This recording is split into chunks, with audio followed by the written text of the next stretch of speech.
이번 분석을 시작하기 앞서 투자 판단의 최종 책임은 투자자 본인에게 있다는 점을 명확히 말씀드립니다. 저희는 단순 참고용 정보나 분석을 제공할 뿐 특정 종목이나 섹터에 대해 매수나 매도를 절대 추천하는 것이 아닙니다. 안녕하세요. 오늘 저희가 깊이 살펴볼 주제는 유전자 편집 분야에서 아주 뜨거운 관심을 받고 있는 혁신 기업이죠. 바로 빔테라퓨틱스입니다. 티커는 BEAM이고요.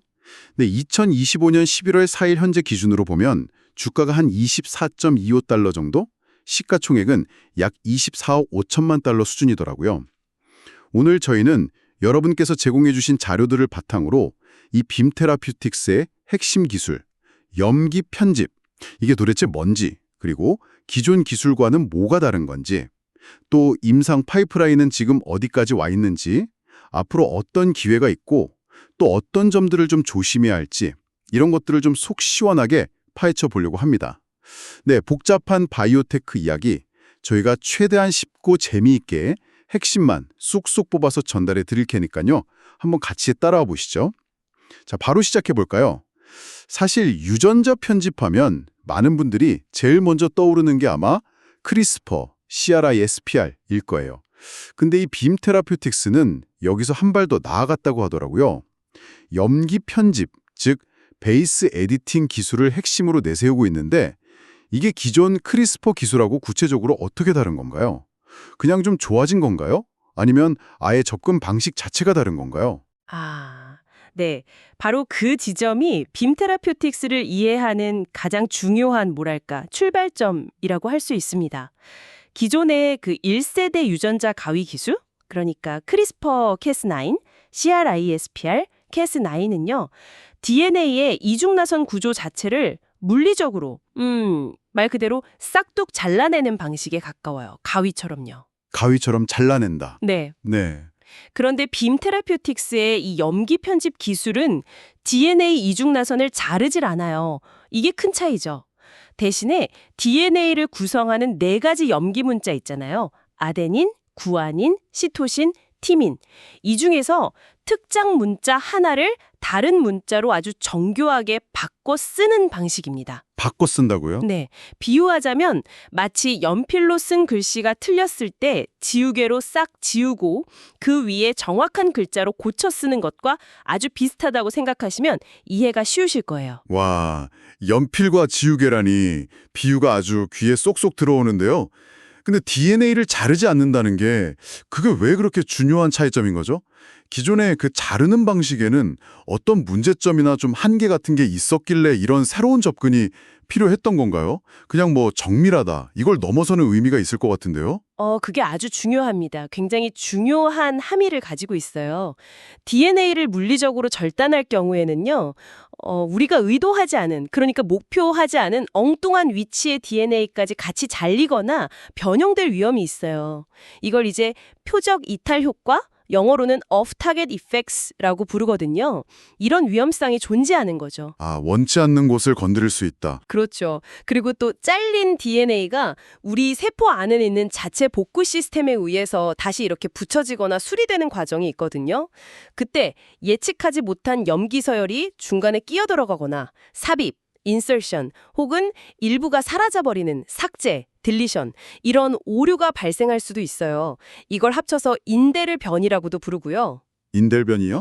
네, 이런 예측 불가능한 변화들은 잠재적으로 세포의 정상적인 기능을 좀 방해할 수도 있고 심각한 경우에는 뭐 암 발생 같은 부작용으로 이어질 수도 있다는 그런 우려가 계속 제기되어 왔거든요. 아, 그게 좀 무섭네요. 그렇죠. 그런데 빔의 염기 편집 기술은 아예 DNA를 자르는 과정 자체가 없잖아요.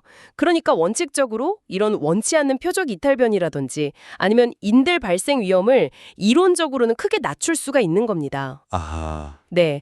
그래서 잠재적으로 훨씬 더 안전하고 또 예측 가능한 방식으로 유전 질환의 근본 원인을 교정할 수 있는 가능성을 열어주는 거죠. 이것이 바로 비민을 세우는 핵심적인 기술적 우위이고 또 장기적인 경쟁력의 바탕이라고 할 수 있습니다. 아하, 그렇군요. 그러니까 단순히 더 정밀하다, 이게 끝이 아니라 그 정밀함 덕분에 안전성과 예측 가능성을 확 높일 수 있다.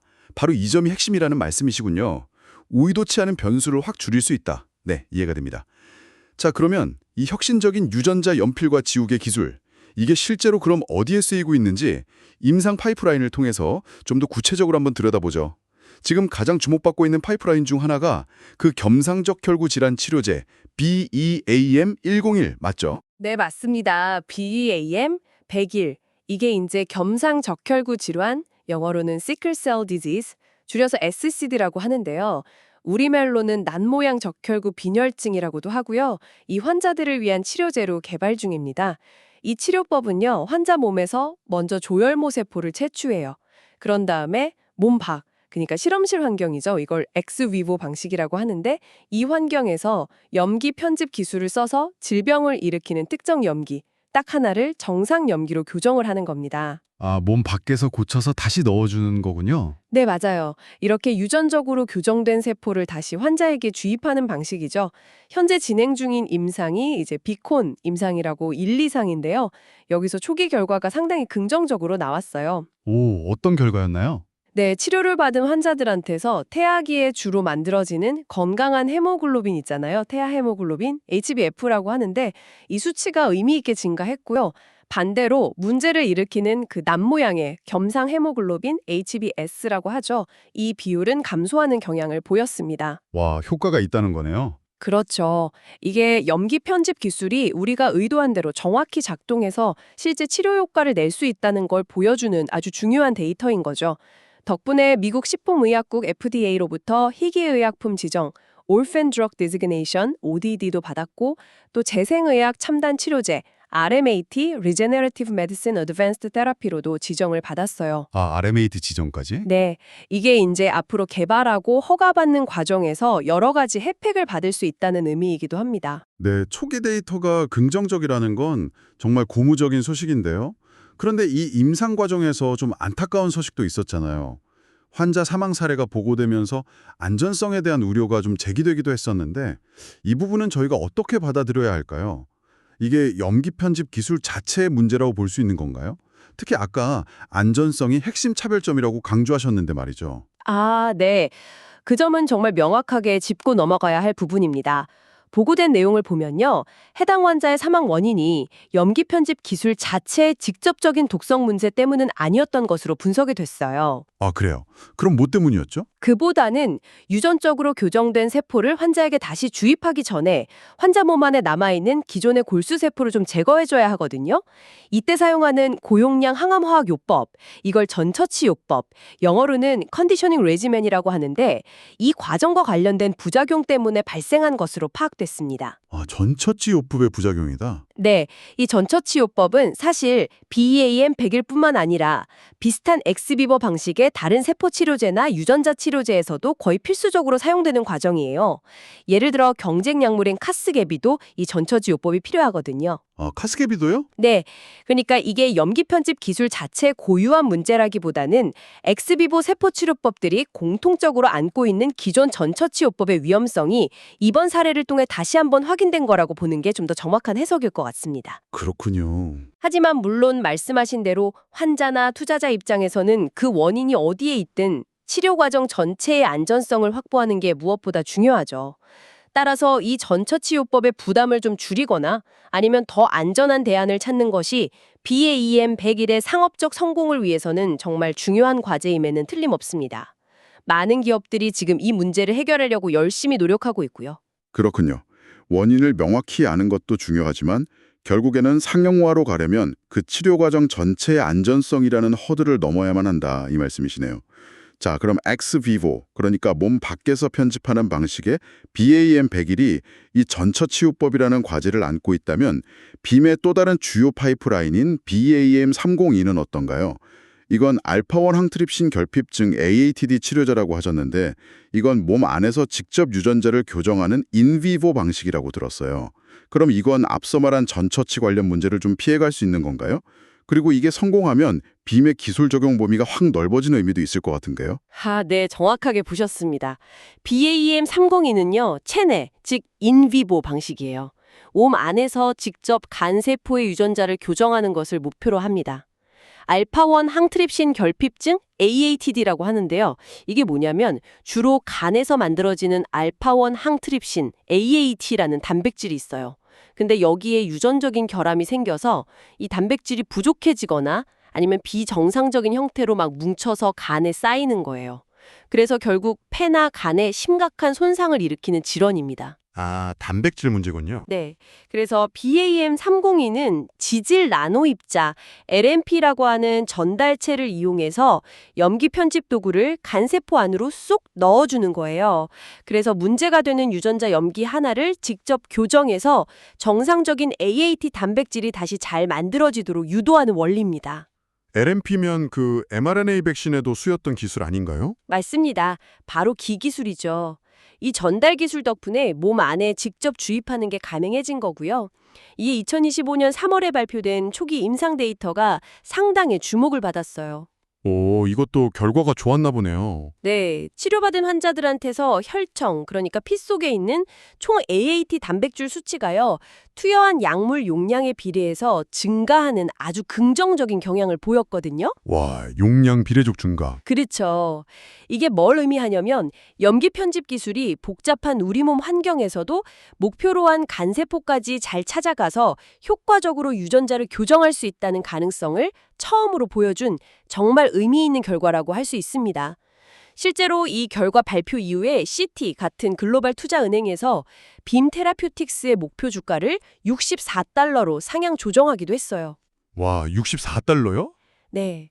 그러니까 이 BAM302의 성공적인 개발은 빔의 염기 편집 플랫폼 기술이 앞서 말한 혈액질환뿐만 아니라 간질환 같은 다른 종류의 질병에도 폭넓게 적용될 수 있다는 그 확장성을 입증하는 아주 중요한 이정표가 될 수 있는 거죠. 예, 체외 편집에 이어서 체내 편집에서도 이렇게 긍정적인 신호가 나왔다는 건 정말 기술 플랫폼 자체의 잠재력을 보여주는 것 같아서 굉장히 인상적이네요. 그런데 이런 첨단 기술 개발하고 또 복잡한 임상시험들을 진행하려면 정말 어마어마한 돈이 들어갈 텐데요. 이 모든 과정을 잘 뒷받침할 만큼 빔 테라퓨틱스의 재정 상태, 그러니까 금고는 좀 튼튼한 편인가요? 임상 단계 바이오테크한테는 현금 보유 능력, 이게 거의 생망줄이나 다름없잖아요. 아, 맞습니다. 그 부분이 빔 테라퓨틱스가 가진 또 다른 중요한 강점 중 하나라고 할 수 있어요. 보통 임상 단계에 있는 많은 바이오테크 기업들이 끊임없이 자금 조달 압박에 시달리는 경우가 많거든요. 그렇죠. 돈 떨어지면 그치니까. 맞아요. 그런데 빔은 비교적 재무 구조가 아주 탄탄한 편입니다.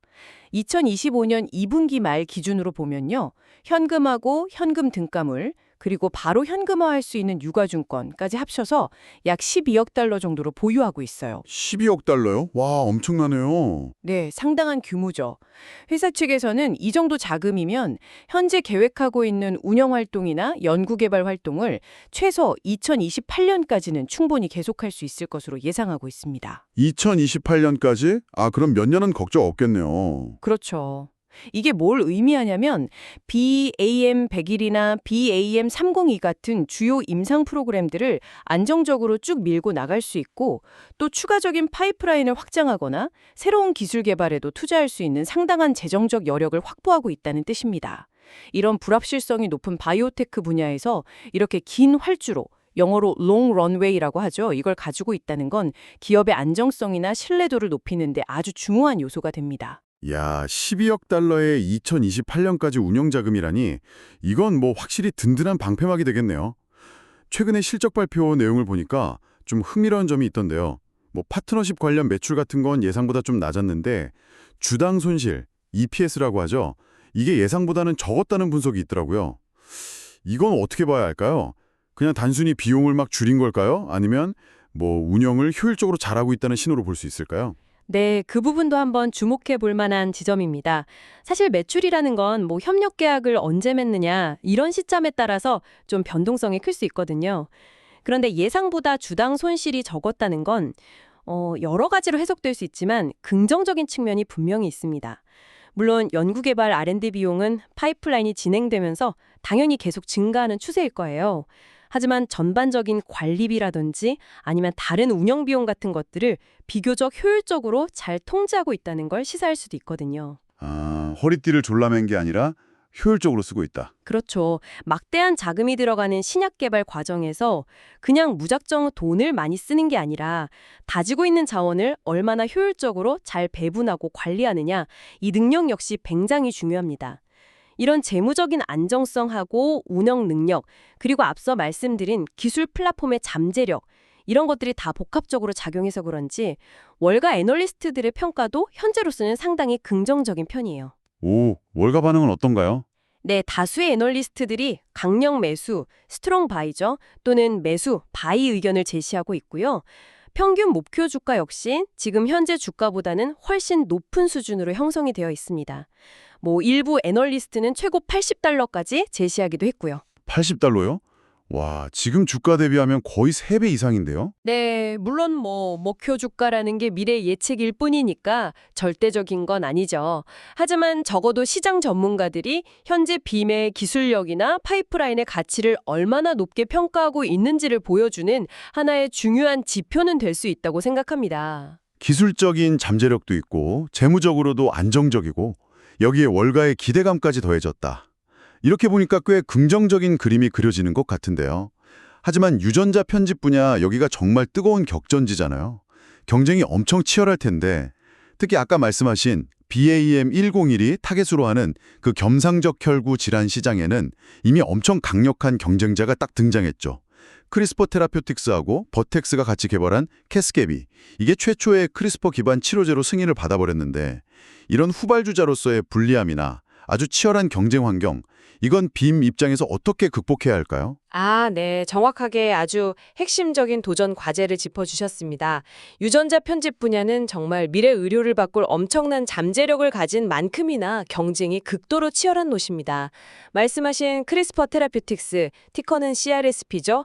여기 외에도 인텔리아 테라퓨틱스, 티커 NTLA나 에디타스 메디슨, 티커 EDIT 같은 아주 강력한 경쟁자들이 이미 자리를 잡고 있어요. 와, 정말 쟁쟁하네요. 네.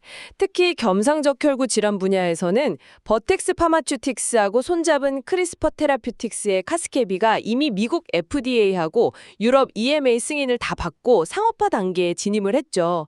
이것은 BAM101 입장에서는 정말 넘어야 할 아주 높은 장벽입니다.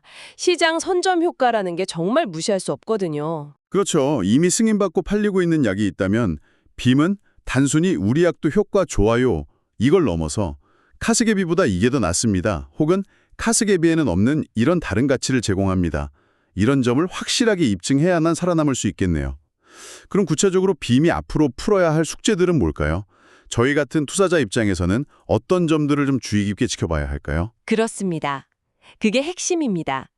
빔의 가장 큰 숙제는 결국 염기 편집 기술이 이론적으로 가지고 있는 장점, 즉 더 높은 안전성과 정밀성, 이걸 실제 임상 데이터, 특히 장기간 추적 관찰한 데이터를 통해서 명확하게 입증해내는 겁니다. 데이터로 보여줘야 한다. 네, 예를 들어서 카스게비하고 비교했을 때 통계적으로 의미 있을 정도로 부작용 발생률이 더 낮다든지, 아니면 특정 환자 그룹에서는 효과가 더 뛰어나든지, 혹은 아까 말씀드린 그 전처치 요법의 강도를 좀 더 낮출 수 있는 가능성을 보여준다든지 하는 뭔가 명확한 차별점을 제시해야만 하는 거죠. 차별화 포인트가 확실해야겠군요. 그렇죠. 그리고 아까 계속 얘기 나왔던 전처치 요법의 안전성 문제를 개선하거나 아예 화피할 수 있는 방안을 찾는 것도 당연히 중요하고요. 이런 기술적인 문제 외에도 이제 상업화 단계로 넘어가려면 이 복잡한 유전자 편집 치료제를 항상 동일한 품질로, 그것도 대량으로 생산할 수 있는 공정, 이걸 CMC, Chemistry, Manufacturing and Controls라고 하는데요. 이 CMC를 확실하게 구축하는 게 필수적입니다. 대량 생산 문제도 있군요. 네, 이것도 굉장히 중요하고요. 마지막으로 또 현실적인 문제가 이 유전자 치료제라는 게 개발하고 생산하는데 비용이 어마어마하게 들어요. 그래서 약값이 보통 수백만 달러, 우리 돈으로 수십억 원에 달할 수도 있거든요. 수십억이요? 와. 네. 그러니까 개발에 성공하더라도 각 나라의 건강보험 급여 목록에 등재되고 또 의료 시스템이나 환자들이 감당할 수 있는 수준의 가격 정책이나 시장 접근 전략을 잘 마련하는 것, 이건 역시 성공을 위한 매우 중요한 과제입니다. 정말 넘어야 할 산이 많네요. 그쵸. 그래서 정리해서 말씀드리면 여러분께서 앞으로 빔 테라퓨틱스를 보실 때 주의 깊게 살펴보셔야 할 리스크 요인들은 이런 것들이 있습니다. 첫째, 후기 임상시험에서의 성공 여부, 그리고 장기적인 데이터 확보의 불확실성. 둘째, 전처치요법과 관련된 안정성 이슈를 잘 해결할 수 있을지 여부. 셋째, 카스게비 같은 경쟁 제품과의 확실한 차별화, 그리고 점점 더 심해질 시장 경쟁. 넷째, 효율적인 대량 생산 공정 구축 문제. 다섯째, 이 높은 약가 때문에 보험 등재나 시장에서 받아들여지기 어려울 수 있다는 점. 그리고 마지막으로는 거시 경제 상황이 안 좋아지거나 바이오테크 분야에 대한 투자 심리가 위축되는 것 같은 외부적인 요인들, 이런 것들을 주요 리스크로 꼽을 수 있겠습니다. 와, 기술적인 오의 증명부터 시작해서 생산 문제, 비용 문제, 시장 경쟁까지 정말 다양한 방면에서 풀어야 할 과제들이 산적해 있군요. 이런 복잡하고 어려운 과제들을 잘 헤쳐나가려면 결국에는 회사를 이끌고 있는 리더십, 경영진의 역량이 정말 중요할 것 같은데요. 빔 테라퓨틱스의 경영진이나 이사회를 보면 이런 어려운 도전들을 충분히 감당할 만한 전문성이나 경험을 갖추고 있다고 평가할 수 있을까요? 그리고 또 외부에서 봤을 때 이 회사 기술력 진짜 괜찮다 하고 인정하고 협력하려는 그런 움직임 같은 것도 좀 있나요? 네, 리더십하고 외부에서의 평판, 이것 역시 아주 중요한 포인트죠. 빔 테라퓨틱스의 경우를 보면요. 현재 CEO인 존 에반스를 포함해서 경영진들이 신약 개발의 아주 초기 연구 단계부터 시작해서 임상 개발, 규제 당국의 승인, 그리고 상업화에 이르기까지 그야말로 전주기에 걸쳐서 아주 풍부한 경험을 쌓은 업계 전문가들로 구성되어 있다는 점이 상당히 긍정적으로 평가를 받고 있습니다. 베테랑들이군요. 네, 그렇죠. 앞으로 닥칠 여러 어려움들을 이들의 전략적인 판단이나 실행 능력이 잘 극복해 나가는데 중요한 역할을 할 것으로 기대를 모으고 있죠. 그리고 또 하나 주목할 만한 점은 주요 주주 명단을 한번 살펴보면요. 피델리티, FMR, 피델리티라든지 아크 인베스트먼트, 캐시우드로 유명하죠. 그리고 벵가드 그룹 같은 세계적으로 아주 유명한 자산운용사나 기술 투자 전문 기관들이 상당한 지분을 보유하고 있다는 점입니다. 와, 이름만 들어도 알만한 곳들이네요. 그렇죠. 이게 단순히 단기적인 시세 차익만 노리고 들어왔다기보다는 빔이 가지고 있는 이 염기 편집 기술의 혁신성이나 장기적인 성장 가능성에 대해서 상당히 높은 신뢰를 보내고 있다는 것을 반영한다고 볼 수 있습니다. 이렇게 강력한 기관 투자자들의 지지는 앞으로 안정적인 연구개발 투자를 이어가고 또 장기적인 비전을 실행하는 데 아주 긍정적인 영향을 미칠 수 있겠죠. 네, 경험 많은 경영진에다가 또 든든한 기관 투자자들의 신뢰까지 받고 있다니 이건 분명히 긍정적인 신호로 보이네요. 그럼 외부의 다른 대형 제약사들하고의 파트너십, 이런 건 좀 어떤가요? 그것도 어떻게 보면 기술력을 객관적으로 인정받았다는 증거가 될 수 있을 텐데요. 맞습니다. 빔 테라퓨틱스는 이미 글로벌 제약사죠. 화이자하고 특정 희귀 유전 질환 치료제를 같이 개발하기 위한 협력을 맺고 있고요. 또 아펠리스 파마슈틱스라는 회사하고도 보체 매개 질환이라는 분야에서 협력하는 등 여러 건의 파트너십을 이미 체결했습니다. 화이자랑 아펠리스랑. 네, 이런 빅파마들과의 파트너십은 빔의 염기 편집 기술 플랫폼이 단순히 자기들만 좋다고 하는 게 아니라 외부의 전문가 집단으로부터도 그 가치와 잠재력을 충분히 인정받고 있다는 아주 강력한 증거가 될 수 있습니다. 뿐만 아니라 이런 계약을 통해서 보통 상당한 규모의 계약금, 이걸 어프런트 페이먼트라고 하죠. 이걸 받게 되고 또 개발 단계가 진행될 때마다 단계별 기술료, 마일스톤 페이먼트라고 하는데 이런 것들을 계속 받게 되거든요. 이게 앞서 말씀드린 회사의 재무적인 안정성을 더 강화하고 연구개발 자금을 확보하는데 아주 실질적인 도움을 줍니다. 그래서 앞으로 또 어떤 분야에서 추가적인 파트너십 소식이 들려오는지 이것도 계속해서 지켜볼 만한 포인트라고 할 수 있겠습니다. 자, 오늘 빔 테라퓨틱스, 티커 BEAM에 대해서 정말 깊숙하게 한번 파고들어 봤습니다. 오늘 나눈 이야기들을 한번 정리해보면 역시 가장 두드러지는 점은 DNA를 직접 자르지 않고 단일 염기 하나를 정교하게 교정하는 염기 편집이라는 아주 독창적이고 또 잠재적으로 기존 기술보다 더 안전할 수 있는 기술을 핵심 경쟁력으로 가지고 있다는 점이네요. 네, 그렇죠. 그게 가장 큰 특징이죠. 네. 그리고 이걸 바탕으로 해서 겸상적혈구 질환 치료제 BAM1001, 이건 몸 밖에서 엑스위보하는 방식이었고 또 알파1 항트립신 결핍증 치료제 BAM302, 이건 몸 안에서 인위부하는 방식이었죠. 이런 주요 파이프라인들에서 꽤 긍정적인 초기 임상 데이터를 보여주면서 기술의 가능성을 조금씩 현실로 만들어가고 있다는 점도 확인했습니다. 맞습니다. 초기 데이터들이 상당히 고무적이었죠. 여기에 더해서 2028년까지는 운영자금 걱정을 덜 수 있는 12억 달러 규모의 아주 탄탄한 현금 보유고, 그리고 월가 애널리스트들의 긍정적인 평가까지도 저희가 확인을 했습니다. 네, 맞습니다. 하지만 동시에 저희가 냉정하게 봐야 할 지점들도 분명히 존재한다는 점을 다시 한번 강조하고 싶습니다. 우선 겸상적혈구 질환 시장에서는 이미 카스갭이라는 아주 강력한 경쟁 약물이 상업화되어서 정말 치열한 경쟁이 예상된다는 점. 그리고 아직은 초기 임상 단계이기 때문에 후기 임상에서의 최종적인 성공 여부나 또 장기적인 안전성, 효능 데이터는 앞으로 더 많은 검증이 필요하다는 불확실성이 상당히 크다는 점을 절대 간과해서는 안 됩니다. 네, 아직 갈 길이 멀다는 거죠. 그렇죠. 그리고 아까 말씀드린 대로 전처치요법 문제라든지 또 대량 생산 공정을 어떻게 확립할 것인가 하는 문제, 그리고 이 천문학적인 약가를 과연 보험에 등재시키고 시장에서 받아들여지게 할 수 있을 것인가 하는 아주 현실적인 과제들도 여전히 남아 있습니다. 그야말로 전형적인 고위험, 고수익, 하이리스크, 하이리턴 바이오테크 투자의 특성을 아주 명확하게 보여주는 사례라고 할 수 있죠. 하이리스크, 하이리턴. 네. 그럼에도 불구하고 만약에 빔의 이 염기 편집 기술이 이런 여러 가지 어려운 난관들을 성공적으로 다 극복하고 상용화에 성공한다면 현재로서는 뚜렷한 치료 방법이 없는 수많은 유전 질환 환자들에게 정말 새로운 희망을 줄 수 있을 겁니다.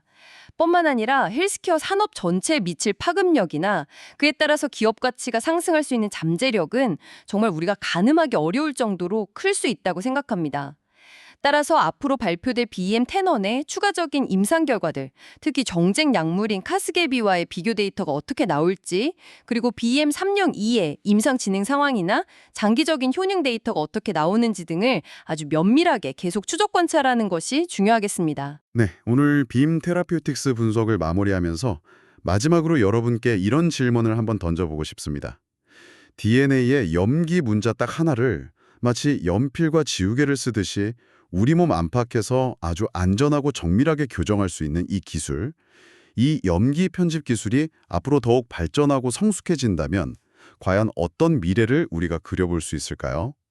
현재로서는 치료가 거의 불가능하다고 여겨지는 그런 여러 유전 질환, 예를 들면 특정 신경계 질환이라든지 아니면 대사 질환, 더 나아가서는 노화와 관련된 질병까지도 언젠가는 이 유전자 편집 연필로 쓱쓱 고쳐 쓸 수 있는 날이 오게 될까요? 이 염기 편집 기술이 열어갈 의료 혁신의 궁극적인 모습은 과연 어디까지 확장될 수 있을지 한번 각자의 상상력을 발휘해서 생각해 보시는 것도 오늘 나눈 이야기의 흥미로운 마무리가 될 것 같습니다. 다시 한번 말씀드리지만 투자 판단의 최종 책임은 투자자 본인에게 있다는 점을 명확히 말씀드립니다. 저희는 단순 참고용 정보나 분석을 제공할 뿐 특정 종목이나 섹터에 대해 매수나 매도를 절대 추천하는 것이 아닙니다. 항상 여러분의 성공 투자를 기원합니다. 내용이 좋으셨다면 구독, 좋아요 부탁합니다.